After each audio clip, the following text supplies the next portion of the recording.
கோபி சுதாகர்னு சொன்னாலே நாட்டுல நடக்கிற மேட்டர்ஸ் சர்காஸ்டிக்கா ஃபன் கண்டென்ட்டா வீடியோ போட்டு மக்கள் மனசுல இடம் பிடிக்கிறாங்கன்னே சொல்லலாம். மெட்ராஸ் சென்ட்ரல் யூடியூப் சேனல்ல அவங்க பண்ணிட்டு வந்த பரிதாபங்கள் சீரீஸ்க்கு ஒரு நல்ல ரீச் இருந்துச்சு. அதுக்கப்புறம் பரிதாபங்கள்னு தனியாவே ஒரு யூடியூப் சேனல் ஓபன் பண்ணி பாவங்கள் அப்படின்னு வீடியோஸ் போட்டு வந்துட்டு இருக்காங்க. அதுக்குமே ஒரு நல்ல ரீச் இருக்குது. இவங்க காம்போவை சொல்லவே வேணாம், ஒரு பக்காடியோனே சொல்லலாம். மேலும் இவங்க ரெண்டு பேரும் சேர்ந்து இப்போ ஒரு மூவி பண்ணிட்டு இருக்காங்க அப்படின்னு அபிஷியலா நியூஸ் வந்திருக்குது. இப்படி சூப்பர் ரீச்ல போயிட்டு இருக்கும் போது ரீசெண்டா கோபி மற்றும் சுதாகர் கேரளா பஸ் இன்சிடென்ட் கான்டெக்ஸ்டா வச்சு அயோக்கிய பாவங்கள் அப்படின்னு ஒரு வீடியோ போட்டிருந்தாங்க. லாஸ்ட் மந்த் கேரளாவை சேர்ந்த ஒரு பொண்ணு பஸ்ல தீபக் அப்படின்னு ஒருத்தர் மேல ஹராஸ்மெண்ட் குற்றச்சாட்டு சொல்ற மாதிரி ஒரு வீடியோ எடுத்து அது மூலமா அவங்க வைரல் ஆயிருந்தாங்க. அந்த அவமானத்தை தாங்க முடியாம தீபக் சூசைடும் பண்ணிக்கிட்டாரு அப்படின்னு தகவல்கள் வெளியாச்சு. இந்த மேட்ரு கேட்கும் போது எல்லாருக்குமே ஒரு ஷாக்னே சொல்லலாம். இதனால இந்த பொண்ணு அரெஸ்ட் பண்ணி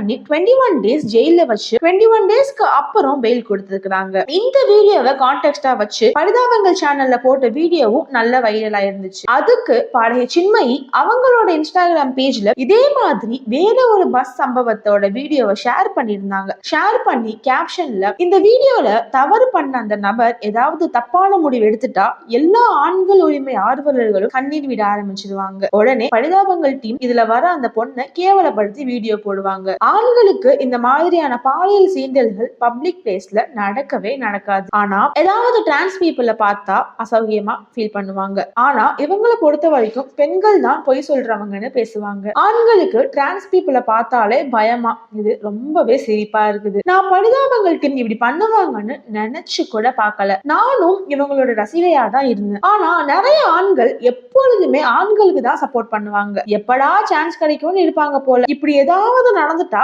உடனே ஆண்கள் பக்கம் சாஞ்சிடுவாங்கன்னு சின்மயி சொல்லி இருக்கிறாங்க. சின்மயி அவங்களோட இந்த போஸ்டுக்கு நிறைய பேர் சப்போர்ட் பண்ணிட்டு இருந்தாலும் நிறைய பேர் அதுவும் இதுவும் ஒண்ணு கிடையாது, அது உண்மையிலே நடந்த ஒரு பாலியல் சீண்டல், இது இந்த பொண்ணு அவங்க ரீச் ஆகணும் அப்படிங்கிறதுக்காக ஃபேக்கா ஒரு வீடியோ எடுத்து வைரல் ஆயிருக்காங்க அப்படின்னு கமெண்ட் பண்ணிட்டு வராங்க. சின்மயோட இந்த போஸ்ட் பத்தி நீங்க என்ன நினைக்கிறீங்கன்னு கமெண்ட் செக்ஷன்ல சொல்லுங்க. மேலும் அடுத்த வீடியோல சந்திப்போம். பாய் பாய்.